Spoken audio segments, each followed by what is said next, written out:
Hi, welcome to Conscious Mind Tripping. I am your host, Audrey Newmont. I'm actually a co founder here at Newmont Center with my husband, Nick, and we are going to be having a course coming up in the next couple of weeks, and it's called Healthy Mind, Healthy Body. It's actually healthy mind, and then think of the word healthy, heal thy body. So there's all these things that we get to do to heal our body, all these different choices that we get to make. And I've titled the podcast that we're doing right now, Information Equals Power. Information about yourself is empowerment.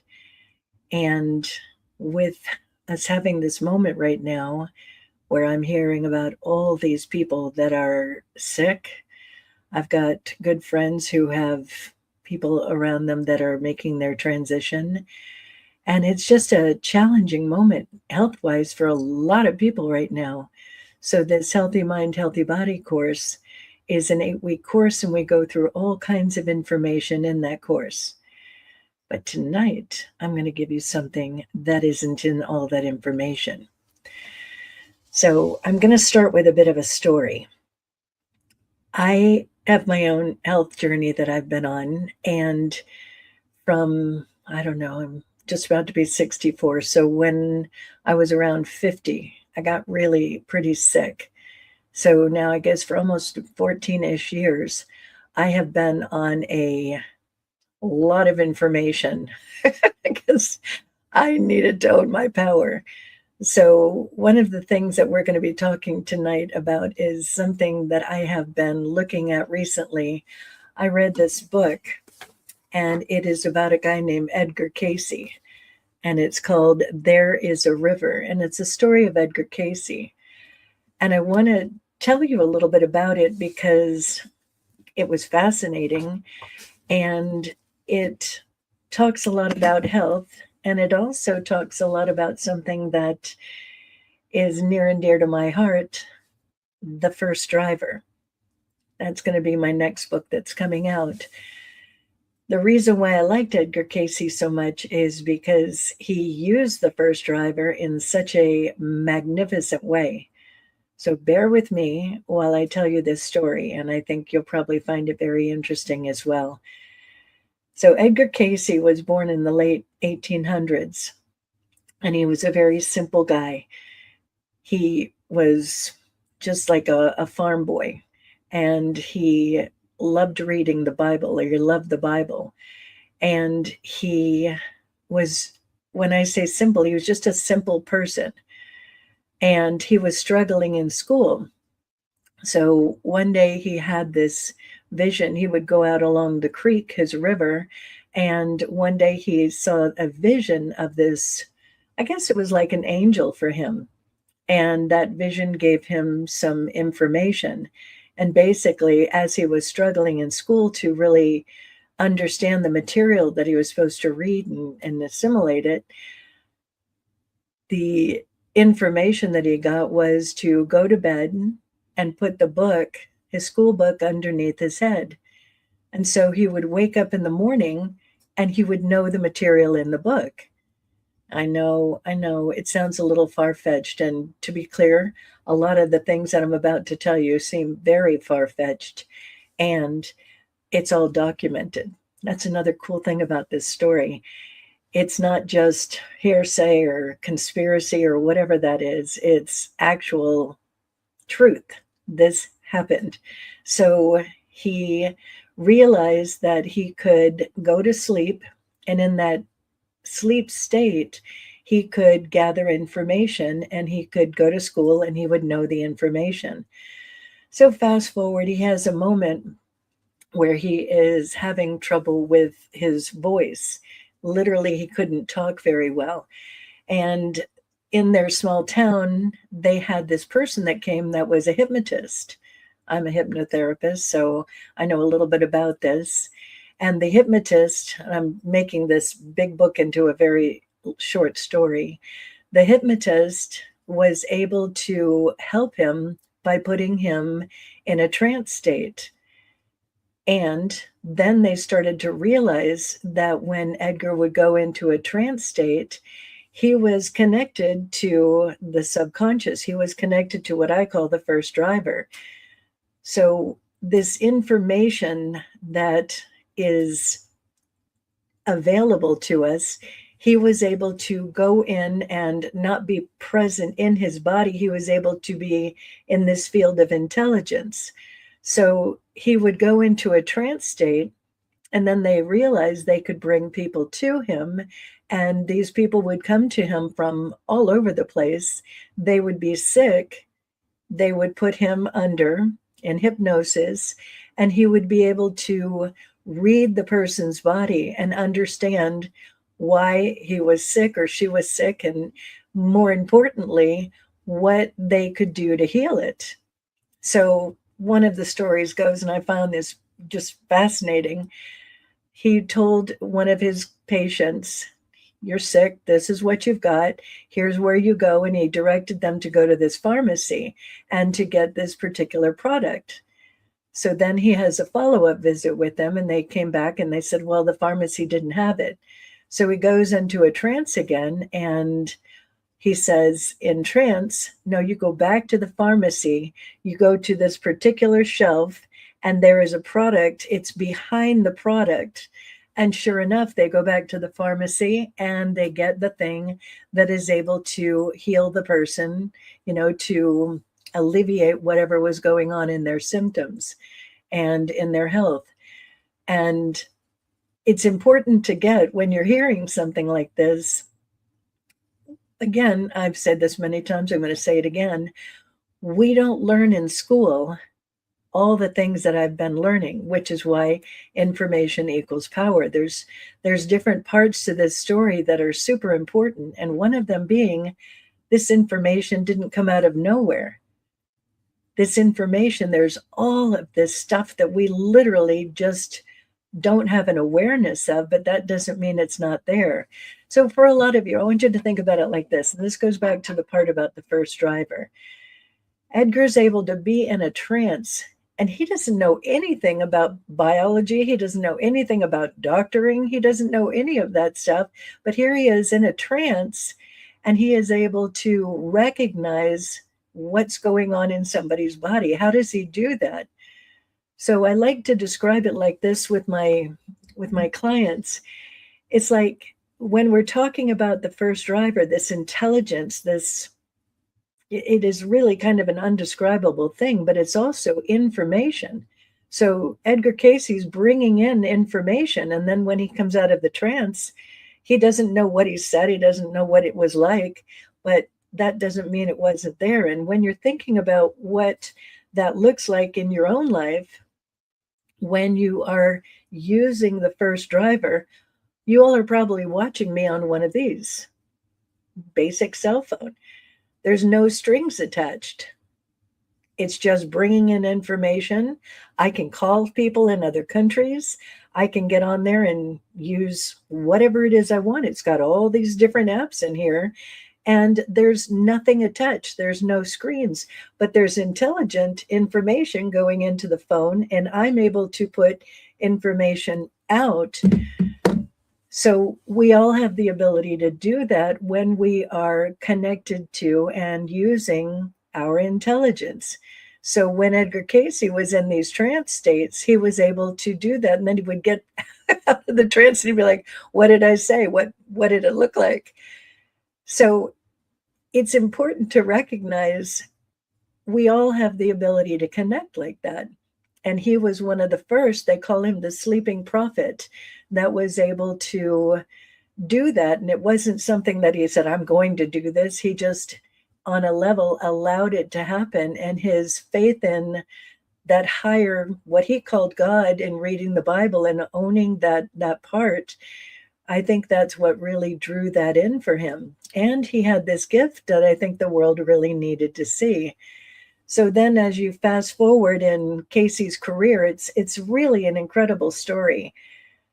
And he had all of these different opportunities to use that ability that he had. And one of the things that I find fascinating with it, This was back in the early 1900s. So it was before we started with a lot of these pharmaceuticals. And these people, it was very interesting because he would give them, here's what you take. And a lot of it was what was grown on the earth. You know, the earth grows all of these things to heal itself and to heal us, you know, to keep everything balanced and lined up. So the other thing that he brought about in the early 1900s was frequency. And I'm not going to go a lot into that, but I'm going to say all of that, the homeopathic stuff, the frequencies, when the pharmaceuticals came in, those things started going out. And as we can all see, there's a wide range of different products that you can take to heal, and there's a big emphasis on that. So over the last 15 years, I have been exploring and looking at avenues for alternative forms of using, like, things from the earth. I don't have it in front of me right now, but I don't take Advil, so I take a form of curcumin called Curamed. And I don't take a lot of other things that are not natural. I'll take things for when I have something going on with my stomach, or if I've got something that's going on in somewhere in my system, I'll take different supplements to align it.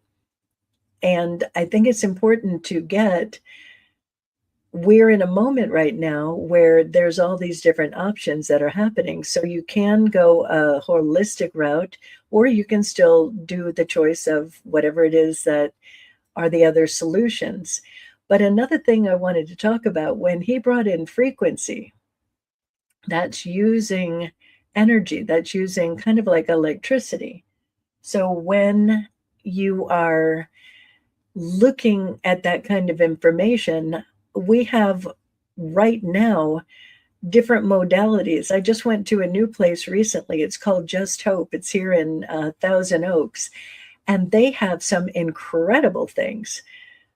And most people have never even heard of it. So you can go to Just Hope Healing Center or something like that in Thousand Oaks, and you can look it up. They've got like a rejuvenator. They've got this huge Tesla thing. They've got a PEMS, pulsating electromagnetic frequency devices. They've got all of these things. And this fellow, Justin Ballard, when you're first working with them, he does a live blood analysis, and then he's able to assist you with whatever the physical challenges that are going on using one of the many, many, many modalities that they have there. So why is this important? Is because when we're in the moment right now where I see so many people who are struggling with various forms of dis-ease within their body, there's all these different opportunities to be in the healing process. And like I'm saying, information equals power. So how do we use that information? How do we gather new information that can be helpful? So let's get back to Edgar Cayce. So he would see these people, and he would literally go into this trance, and they would be with whatever they had going on.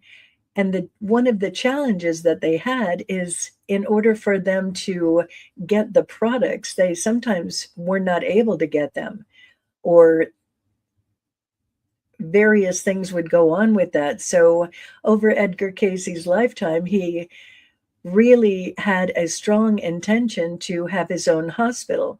And so it talks a lot about the process of finding an investor. And he went into investing in oil and looking to use the money for that to create a hospital. And it's a very interesting story when you're looking at all of that, because it's like 100 years ago, and it really gave a clear picture of what life looked like then. And so finally, he kept hearing and getting messages for himself of what it would look like for him to have his own hospital. Long story short, he ends up in Myrtle Beach, South Carolina, I believe. And he created not only a healing hospital, but he also created a learning center.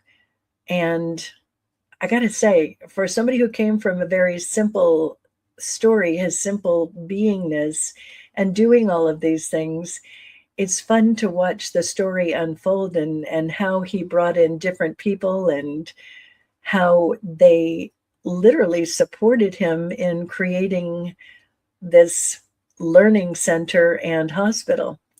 So I'm not going to blow the whole story for you, but I'm going to say I think it is a really, really good read. And the information that they present on a lot of different areas, like what that means when you're in trance and how he was able to bring about that information. You know, one thing that I love to do, some of my greatest teachers are people who are channels, like Paul Selig, Alexandra, who channels Golden Arrow, Nick channels Merlin, and all these other people. Their name is escaping me. Some of the best information that I've ever seen has come from all these different people who channel. Why am I missing the name of this one? Esther Hicks channels Abraham. They were some of my first. So when you're here now, and there's a part of it where you're looking at what does metaphysics mean? What does channeling mean?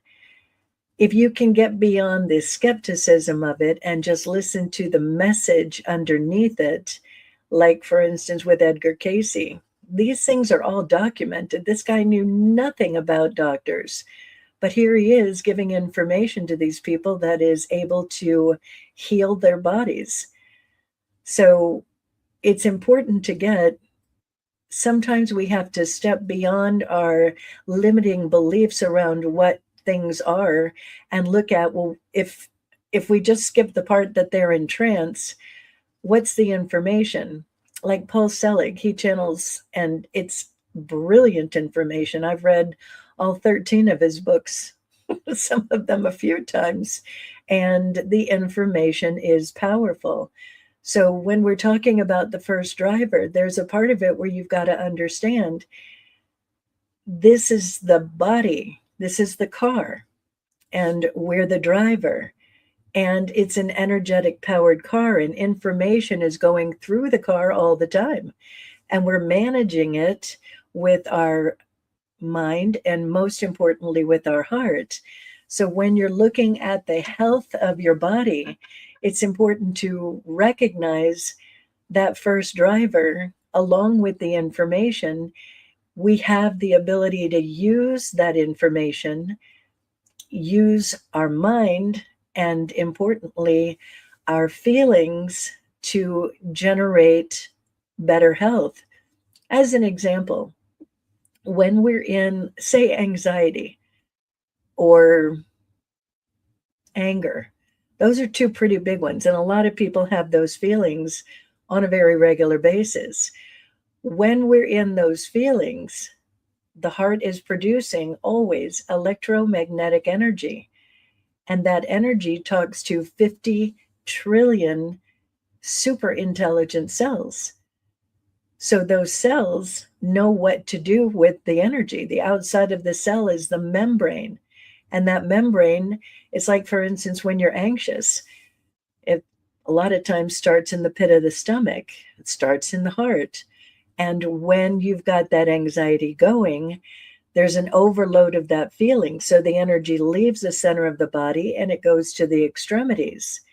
And then you don't have to tell your body what to do. The muscles tense up. Sometimes we get tense in our shoulders. Sometimes people start getting feelings like a panic attack. And those are really, really hard to deal with.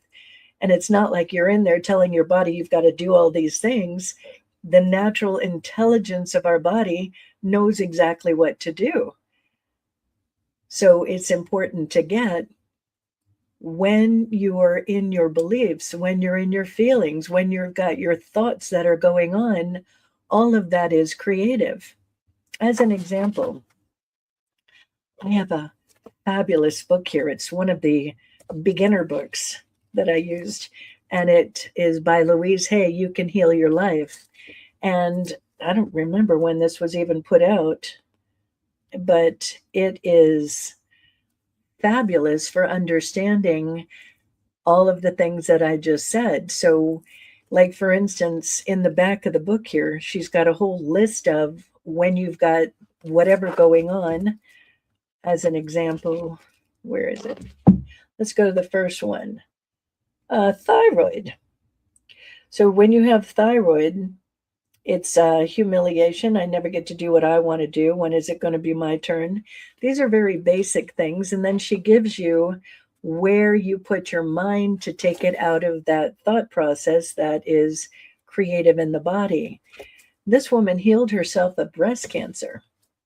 And many of you have heard of all these miracles where people do have spontaneous healings. Those aren't like an accident. That's a lot of the time intentional, and it's people using the energy of their body to be in that healing process. Like when I healed the kidney stone that I had, that was a very big deal. I didn't want to go through that kind of pain. So I used everything that Nick and I teach in this class to let that be done. And I'm telling you, it was a minute I dissolved it or something, but it didn't bother me anymore after I had this experience that I had that I'm going to be talking about in the class. Another book that I use much of the time, I know Nick uses it too. I've got all these bookmarks in it. It's Metaphysical Anatomy by Yvette Rose. So when my clients come in and they have whatever the challenges that they're facing with their physical body, like I just worked with somebody yesterday who's got a bit of eating challenges, anorexia type of thing. So I was able to look it up and read what the thoughts and the feelings were behind it. And we were able to get to a greater understanding of what he had going on, and more importantly, how to move on the other side of it. So it's important to get, as we're all in this hard moment of health. I mean, I'm sure everybody out there knows somebody who, or if it's not yourself, somebody who is dealing with health challenges. So it's important to get that there are solutions. There's another way to do things. And there's all these different opportunities to do it, which is why I say information equals power. Like I have another person that I know that is going through lymphoma. Lymphoma is a lot of toxins in the lymphatic system. And this person had no idea that there's a thing called a Hocket, however you want to pronounce it. I'm from Florida. This thing, when I say it's an amazing device, it's fantastic. And most people have never heard about it before. I know they hadn't. So this is a device where you get in and it's like a cocoon, and you sit on this seat on a white towel. You put your feet on these metal plates and they close the machine. So just your head is out. And then it does something to open up your pores. Then while you're sitting there, you're getting ozone therapy, you're getting infrared, you're getting Rife energy, I believe, in where your feet are, and you're getting PEMF, pulsating electromagnetic frequency, that's going along in the back, and you're breathing in oxygen. So it's one of those things where it's like really, really pulling the toxins out of your system to the point where you're sitting on that white towel. I had just had a shower before I went in it. There's literally a black outline. You can look at my Instagram. There's a video of it. But again, most people don't know that that's an option. And kind of honestly, I was just talking with one of my coworkers here who is an amazing acupuncturist, and he does Eastern medicine. And we were talking about this, and the doctors literally, there is, I think it's the American Medical Association, AMA. I think it's that. These doctors, they're literally not supposed to be talking about such things. And on top of it, most of the time you're in and out in 15 minutes. So they're so busy dealing with so many people being sick. If you were to ask them about a HOCAT, there's a lot of times where you're not going to get them having any understanding of it at all, which is again why I do this, why I'm talking about it. There are many, many new modalities that are out there. There's a Rasha machine. There's a whole bunch. And there's a lot of patents that are coming out as well that are for these healing devices too. So I'm not saying ditch the doctors. What I'm saying is it's an important moment to be expanding our awareness of what it is that we can do, because there are other options. So when you're looking at what might be going on within your body, it would be an interesting thing to just start looking up some of these new modalities that are going on and seeing if you have them in your area. There's different places here that do all kinds of new things. I went to a place not long ago, and they had a whole steam room that was doing, I believe it was hydrogen. So I want to get over there and test drive that thing out too, but it's just making time. So the reason why I bring all of this up is when you're in the moment, like as an example, I was talking to somebody just yesterday, and the person that they're close to is having a diagnosis, and they've got some body things that are going on. And it's really terrifying when you've got these things. And when we are in terror, when we're in fear, along with the body doing the stuff that I described earlier, it's also where the body is, where the mind is, where we're not thinking clearly. And the body is not in a state of healing. It's in a state of dis-ease. So when you have any symptoms that are going on, when you've got things that are happening, one of the other reasons why information equals power, that information can give you new options. It can give you hope. It can give you more clarity on what's going on with your body. And then it can bring you back to more of a state of calm. In the state of calm, that's where your immune system is working. That's when the body goes into a state of ease, and you're in a more healing oriented space. It's a lot. It is a lot to think about all of this. And when we actually have that physical stuff that's going on, just the being physical alone makes it where it's like, oh, I don't even want to think about anything. I've been working with somebody over the last little bit who's had some health challenges. And I've told this person, look, while you're in the health challenge, because it's a not permanent thing, it's a momentary situation, it's important to recognize the body's need to be down. It's important for the mind to be more clear, the mind to be in a more calm space, the heart to be in a calm space. So when you're in the midst of all this stuff, it's hard to make those educated and conscious choices, intentional choices. Like I was telling this person, be in the moment, take some time for you to maybe meditate. Prayer is a great thing. Doing anything where you can visualize something of the healing in your body, and allow for yourself not to make any super big decisions in the moment. Wait until you are in a space where there is more clarity going on. I'm going to tell another quick story because this was like a fun thing, and it was a big deal. I have a client that I've been working with for quite a while, and when people come in, it's a lot about what's going on and dealing with the day-to-day things of life and learning the tools, using the tools, owning the tools. And it is sometimes a very tricky thing to really have people understand the first driver and what that means, how that looks, how it works. What is this? I don't see it. I don't feel it. I don't taste it. I mean, when I first started learning about all of this in my spiritual center, they would say, Audrey, we're all connected. We're all one. We're all God. And it's like, "Ah, I don't really see that we're all one. I'm here and you're there, and I don't get it." And it took me a very long time to understand it. So with this person, I've been working with them for a while.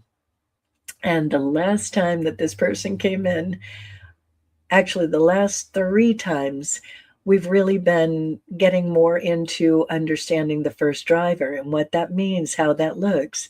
And this person had had a similar story to me where when they were growing up, there was, let's just say, challenges around the idea of God or any of that stuff. It was just like, no, we're not going there. So when I kept bringing it up, I could see the resistance. And I mean, this has been some years. So just recently, there's an opening to it, right? So they got sick. And it was one of those kinds of sick where there's a lot of phlegm, there's a lot of coughing, there's a lot of nastiness. And every day they would get up and there'd be like this just huge amount of coughing and stuff. So they decided to test drive the first driver. And they imagined in their mind the cough leaving and not being there anymore. Just literally, I forget how they said it was like it was like just exiting their body and going into the pool. And she took this time and she just imagined it and, just kept owning that vision. And she got rid of her cough. It was gone. And she was like, I was so shocked. She was very surprised. And those are the miracles that happen all the time. So when we're open to that, when we are available to have that happen, that's what you can create. But if you're automatically in a no, that can't be, that's impossible, we don't do such things, then there you are. But if you test drive it, you start telling the first driver, whatever that is, like I like to say something along the line of, I'm not sure exactly what I'm doing here, but if you put the road signs in my way, or please put the road signs in my way and direct me to where I need to go for my best and highest to happen, then that's what I'm creating. And so I've been doing this a lot. And it's been fascinating to see the kind of things that show up. And I'm not like my husband. He hears things, he sees things, he, has this whole experience. And for me, it's more of a knowing. And it's more like a guided thing, like making this video here with you today. Not my first thing to be doing, not my favorite thing, but it's something that they're guiding me to do. So that's what I do. And when I say they, it's a huge they. It's beyond our comprehension. I take this class that Nick's got, he talks about the angels, the guides, the seraphim, the ophanim, and all of this. There's a whole other world that is happening at this time. And when we open up to that world, however you want to open up to it, like for me, I just say, you know what, I'm going to open my mind to that possibility. I'm going to open my heart to that possibility. And I am trusting and having faith that I am divinely guided. And then when these little miracles happen, it's like, the universe just loves me. And I keep having all of these great experiences. And then when I don't have a great experience, when there's something that is a challenge, again, it's not just me, the adult driving, and the kid that's having the challenge in the back seat. I'm trusting that I'm learning from the challenge, that I'm growing from it, that divine right action's taking place. And in some way, shape, or form, this is for me to be able to level up and then level up again. Because a lot of times, those challenging moments, that's where we grow. That's where we gain that wisdom, that understanding, that resilience. The resilience is a big deal. Which brings me to another thing. And this is, again, it's one of those important things. For all of us, there's the challenges of life. It's a part of things. If it was all roses and unicorns and rainbows, we wouldn't even know how great it is. We have the challenges for the contrast of life. We have the challenges to keep realigning ourselves and growing past our limiting beliefs. We have the challenges, those mirrors that people present to us, or we present to ourselves, to learn and be able to open up our hearts to a greater experience. Those things that we trap in our hearts, we're able to see that and be able to let it go. Sometimes in these health challenges, we have a tendency to get stuck in them and think that this is all there is. And I'll give you the example. Years ago, when I was so sick, it was from 41 to 51 that I went through my perimenopause. And it was not pretty. It was just not pretty. And I kept thinking, geez, this is getting old. I don't want to do it. It's like uncomfortable. My body was aching. I had all these symptoms going on, and it was just hard. And in my mind, I was like, ugh, I don't want to continue with this for the rest of my life, and thinking that that's what it is. When you get old, you get creaky and you get creakier, and it's like not pleasant. And luckily, I went to Jeff Sherman, my first holistic doctor, and he understood what was going on with my body and that I was having a big problem with my lymphatic system and some of the other things. So he was able to explain to me, this isn't a forever thing. This is a you need to deal with it thing. And from 50 to now, almost my birthday's coming up, 64, I actually feel better now, healthier, and more energetic than I did back then, happier. It's important to look at if you have beliefs around what getting older looks like, if you have beliefs around anything that it looks like it's going to be a continual hard avenue. Doesn't mean that it has to be. To be fair, sometimes it is a hard avenue. And I'll give the example. I've got one of my people who I just adore this woman. She's had the biggest challenge in her body I've ever seen in my life. And you know, the really funny thing, she keeps going and finding that place where she's able to own her mind, where she's able to find a solution and find hope. And I mean, we're talking some major health challenges. And I look at her and it's like, damn, she is one badass woman. If you're watching this, you know who you are. And it's a mental thing. It's an emotional thing. That's what makes us tick. So yeah, she's got this, I mean, hard moment, painful. And it's not a moment. It's been going on for a while. I'm not going to say how long. But again, she finds those moments of joy in her life. She finds ways to mix with the nurses and the doctors. She'll call friends. She'll get support from different people. And she just keeps moving into, well, maybe this will be the thing that will be ending all of this pain and suffering.